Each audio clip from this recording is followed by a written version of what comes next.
baptiser les enfants de Dieu avec des bouteilles d'huile d'onction. C'est écrit où? S'il vous plaît, c'est écrit où? Lui, il était l'ombre du Saint-Esprit qui devait venir. Maintenant que le Saint-Esprit est venu, qu'est-ce qu'on fait avec lui? Ceux qui ont les huiles, ça veut dire qu'ils ne sont pas capables de jeûner et prier pour avoir le Saint-Esprit pour leur église. Donc ils ont l'huile. Mais puisque le Saint-Esprit étant venu, c'est comme si Jésus est venu. Maintenant, on ne fait plus les sacrifices de moutons. Ça représentait Jésus. Jésus s'est sacrifié. Est-ce que vous sacrifiez encore des moutons? Non. Mais pourquoi vous utilisez encore l'huile d'onction? Le Saint-Esprit est venu. En le faisant, vous attirez les démons dans votre propre vie. Parce que vous êtes simplement en désobéissance à la parole de Dieu. Et ça, c'est les Nicolaïtes qui prêchaient ça.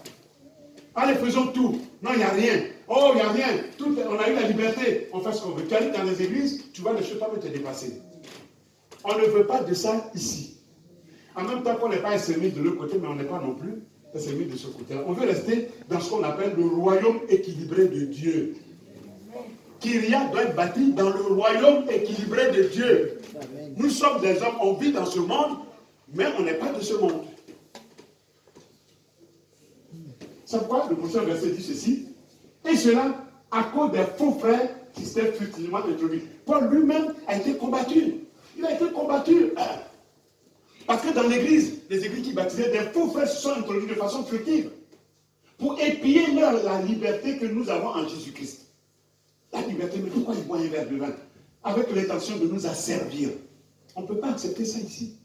On va prêcher la parole telle que. Vous croyez que moi, ça ne m'arrange pas? Je dis prêche. Si vous ne pouvez pas la dire, vous serez maudit. Comme ça, vous allez envoyer l'argent. Pourquoi que ça ne m'arrange pas? Mais c'est faux. C'est faux. C'est faux. Pourquoi je vais prêcher ce qui est faux? Vous avez la liberté de donner. Vous savez qu'on doit payer un local. Vous savez qu'on doit payer des factures. On le chante tout le temps. Ce n'est pas en vous effrayant que l'argent que vous allez donner, cet argent n'est même pas béni. C'est de l'argent volé, tu ne peux pas le prendre. Chacun donne comme il peut, selon ses moyens. Selon ses moyens. Si lui-même il sait qu'il a 10 millions dans son compte, qu'il nous envoie 100 €, on prend.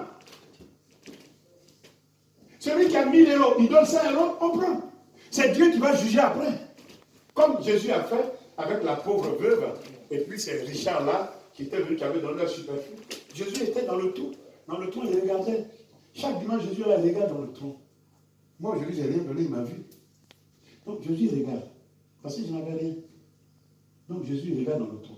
Ceux qui ont donné, il a dit, bon, voilà. Alors, non, je ne vais pas dire le nom de quelqu'un, je n'ai pas d'histoire. Alors, Gilbert a donné 50 €, pourtant, il avait 10 000 € dans son compte.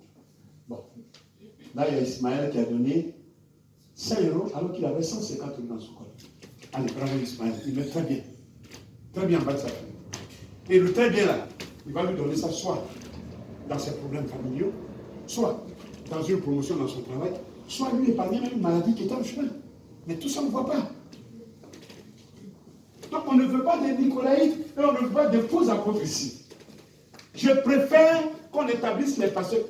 Christian, le pasteur Christian, on les connaît ceux-là.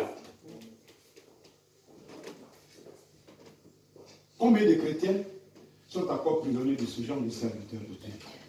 Pourtant, les œuvres de leur ministère sont manifestes, au point de les reconnaître selon leurs fruits. Alors, mon frère, vous les reconnaîtrez à leurs fruits.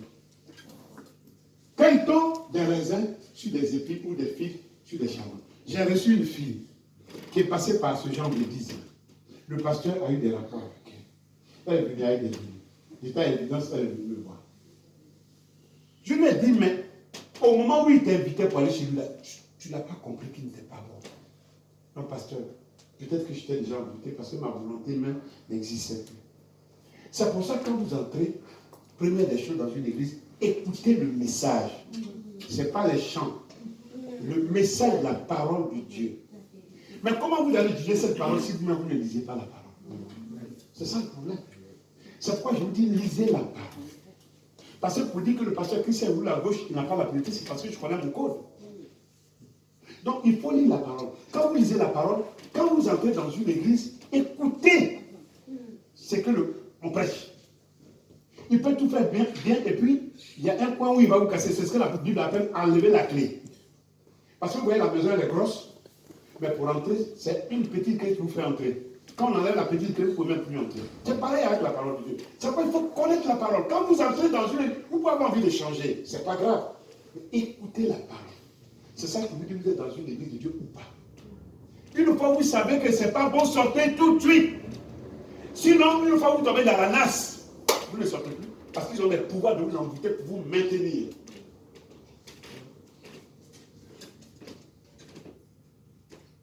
Que le Seigneur vous bénisse.